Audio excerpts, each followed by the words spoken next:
So where are you trading from? So yeah, I'm currently in Germany at the moment.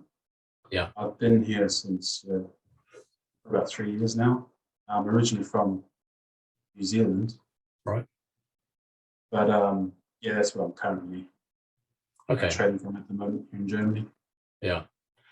And how long have you been trading for?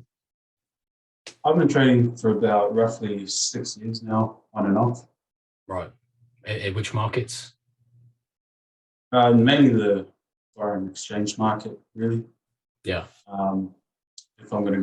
If there's commodities, then it's usually just gold. I sort of trade with. And have you used other prop firms before?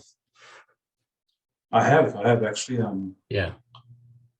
Yeah, I've done the whole challenge thing and all that, and evaluations and models. Yeah. Challenges. Yeah. Exactly. Okay. Let's have a look here. So start off, I can see that the list of instruments that you've actually used is relatively low, which is good to see. Is there a reason why you do that, or on this account? I sort of just stick to basically when I started out, the majors were basically the main ones that I kind of focused on. I suppose Euro USD is like the one that's been the most traded. So I think just ever since me starting trading, I've just stuck to the instruments that I've sort of felt familiar with, really. Yeah, that's fantastic. I just like the way the structurally are in terms of charts and all that, and the way I trade for technical analysis and all that. Yeah, it's good to see because a lot of the trades that I've seen have just 10, 20 instruments, and there's no way that you can focus. You can't. They all move individually, and they've kind of got different traits. So having a grip on just a small amount is always better, in my opinion. But every trade is different. Yeah, exactly.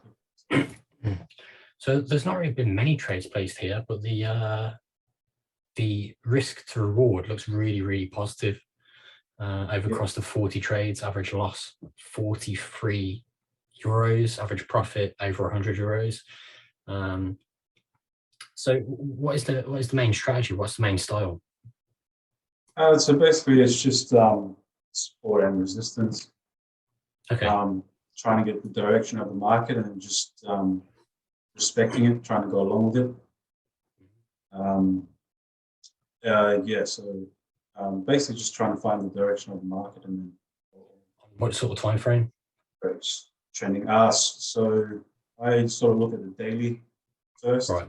Yeah. To get an overall view of where it's been heading. Yeah. And then sort of just break down to the 1 hour and 15 minute for entries. Right. Okay. And so you mentioned it's a lot of like support resistance based technical analysis. Do you use much fundamental driven based decisions when it comes to trades? I try to use fundamentals. I haven't been at the moment, but I am trying to get into sort of combining the two, really. I do every now and again look at the economic calendar, and just to see what big news are out there and stuff, and then sort of I don't really listen to any news or anything. I just look at what's maybe if there's any kind of if there's and volume. Then I look at the market, the charts, and then just see where when the news come out, just sort of try and take not just an educated guess on where I think the market would go, sort of thing. So is there a plan in place that you strictly follow in terms of finding the setups? So the plan is really just trying to find the direction of the market first. So if it's a strong uptrend, the momentum is looking very bullish, then I just break down to the 1 hour or 50-minute time time frames and just look for a key. What do you call it? So like a really strong bullpen or something like that, just to Right, okay, yeah. my entries in. Start off on the bigger time frame, confirmation.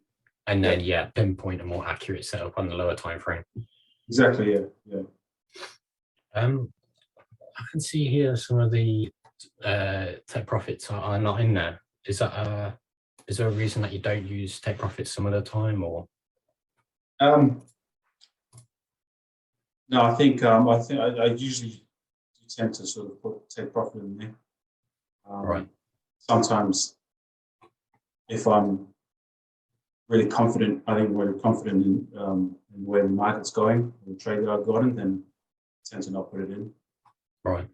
But I am getting into a habit of making sure that I always have a take profit. So I think I have got a lot to learn in terms of refining my strategy and trading plan.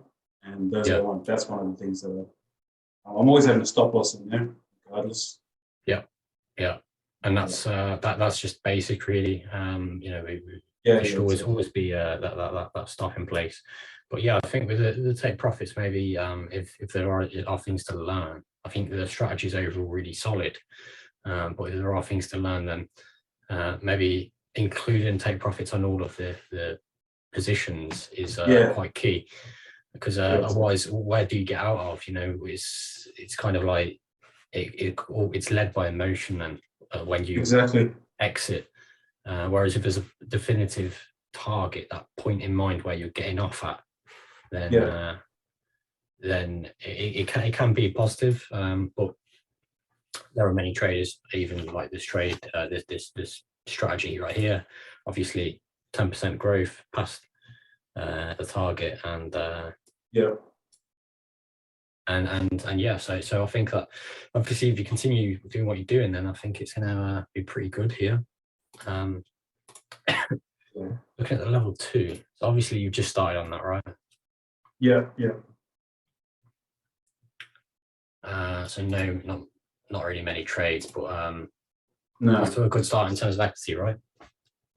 Yeah, exactly. Yeah. And are you just going to continue with the same sort of style, you think?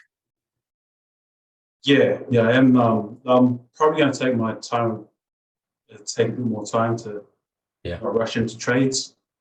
That's it. Just slow down a bit. You're level 2 now. I think. I think just build that buffer. Like the more that you build with the buffer away from that stop out, I think is crucial. Yeah. You can get bank, 1, 2, 3, 4%.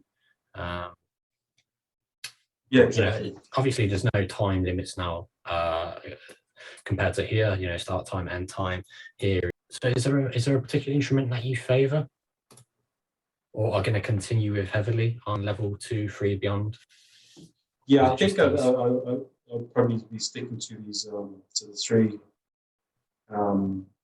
instruments, which is basically cable and USD. Yeah. And now and again, I do like to trade gold as well, but at the moment I'll probably be sticking with pound USD. Yeah. And Euro USD now. Excellent, yeah. So yeah, that's pretty much everything I wanted to cover about this trading style with this level 1 performance here. Yeah. Looks really, really solid. I think you continue like it, as I said, level 2, 3. What's the goal then with this level 2 account now? Is it to continue building upon to level 3 beyond, or what's the long-term goal that you have? Yeah, I mean, like I said, I like the way you guys have structured your programs and everything. I think it not only helps us make money and gives us the opportunity, but also helps to refine and discipline the way we trade as well. I mean, if you're trading with your own money, you're not going to get as far as you want to. But it can be different as well, operating on exactly. Funded, because you got a lot of I suppose with some traders they actually focus more. They can actually lack a bit of focus if it's private capital, because you can let the mental barrier slip a little bit, whereas exactly, you always got to stay on your game. But as long as you keep away from that stop up bar, and as I say, build that buffer, then I think there's no issues there. yeah. Oh yeah, that's a big one. Big one for me at the moment is just to try to, I guess, get away from. I think emotions kick in every now and again. Yeah, and just try and they do to all myself. of us. Yeah. And what about the just in terms of the actual environment and the conditions on MetaTrader 4? How have you found that? Yeah, I think MetaTrader is a platform that I've used from the start. I'm very familiar with it. There's obviously no commissions, no swaps. Exactly. Yeah. That's the other. It's pretty. It can be different even trading from a broker. Yeah, that's right. In terms of experience, because with added swaps, especially if you're holding trades long term. Yeah. That can build. But obviously, it's pretty raw for this account. All right, take care for now. Thanks, mate. Bye.